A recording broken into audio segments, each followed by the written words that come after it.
मेरी मोहन जी से नई नई शादी हुई थी। अभी शादी के 1 महीने हो रहे हैं।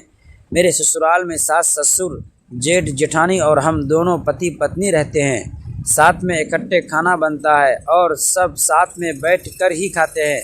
मेरे जेठ जेठानी भी स्वभाव के अच्छे हैं, बस जेठ जी शराब पीते हैं, इसीलिए कारण मेरी जेठानी परेशान रहती हैं, क्योंकि शराब पीने के बाद उन्हें कुछ होश नहीं रहता और वह मेरे साथ हैवानियत की तरह पेश आते हैं। मुझे कमरे के अंदर बंद करके मुझे निचोड़ कर रख देते हैं।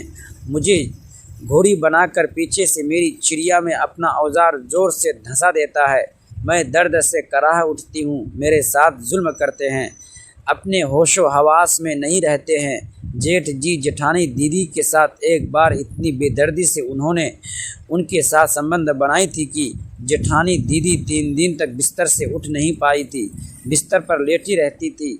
उन्हें दर्द के कारण तेज़ बुखार हो गया था और ये बातें मुझे खुद मेरी जेठानी दीदी ने बताई थी कि तेरे जेठ जी को यदि एक दिन भी मना करो तो वो ज़बरदस्ती करने में उतारू हो जाते हैं। मेरे पति की प्राइवेट नौकरी थी, वह कभी कभी दूसरे शहर भी चले जाते थे। उन्हें कंपनी वाले 1 सप्ताह के लिए और कभी कभी पूरे 15 दिन के लिए भी भेज दिया करते थे। उन दिनों में तन्हाई में गुजरती थी तो जैसे तैसे कट जाता था, लेकिन रातें नहीं कट पाती थी। रात में पूरी जवानी मेरी तन्हाई में गुजार दी और मुझे मोहन जी की याद सताती, लेकिन मैं कर भी क्या सकती थी। मैंने अपने पति को कितनी बार कहा है, मोहन जी आप इतने दिनों के लिए शहर से बाहर नहीं जाया करें, मेरा मन नहीं लगता है। आप अपने बॉस को मना कर दे, आपकी जगह वह किसी और को भी तो भेज सकते हैं। मोहन जी मुझे समझाते, शालिनी ऐसी बात नहीं है, काम है तो मुझे जाना ही पड़ेगा। महीने में 1 बार सारे मुंशी को दूसरे शहर काम के लिए भेजा जाता है, तो फिर बताओ मैं कैसे मना कर दूं।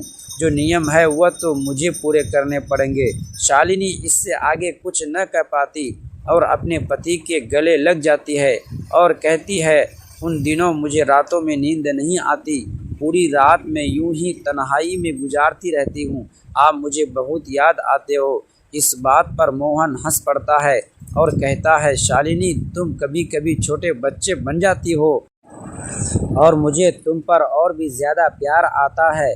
रात का वक्त हो रहा था। मोहन शालिनी को बाहों में भर लेता है और साड़ी के पल्लू हटाकर उसे पूरे गोरे बदन में चूमने लगता है। शालिनी मचलने लगती है और कहती है, मोहिनी जी इस प्यार के बिना एक दिन भी मेरी रातें नहीं गुजरते।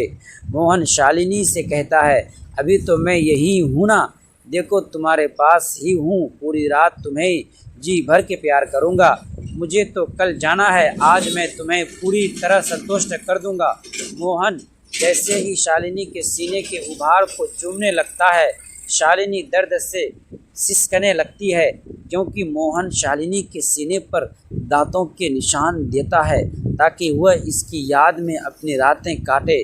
पूरी तरह मोहन शालिनी को बाहों में भरकर खूब प्यार करता है और जैसे सुबह होती है शालिनी फ्रेश होकर के नाश्ता बनाती है और सारे घर वालों को परोसती है। इसके बाद 11 बजते ही मोहन लखनऊ के लिए रवाना हो जाते हैं, क्योंकि आज कंपनी की ओर से मोहन जी को लखनऊ शहर में काम के लिए भेजा जा रहा था। जेठ जी ने आवाज़ लगाई।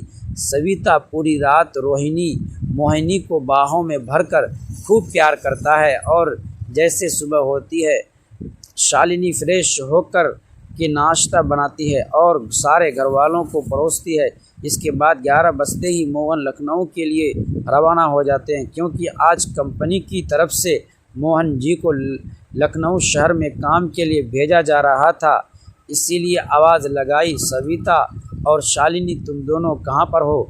दोस्तों अगली पार्ट देखने के लिए प्लीज़ चैनल को सब्सक्राइब ज़रूर कर लीजिएगा।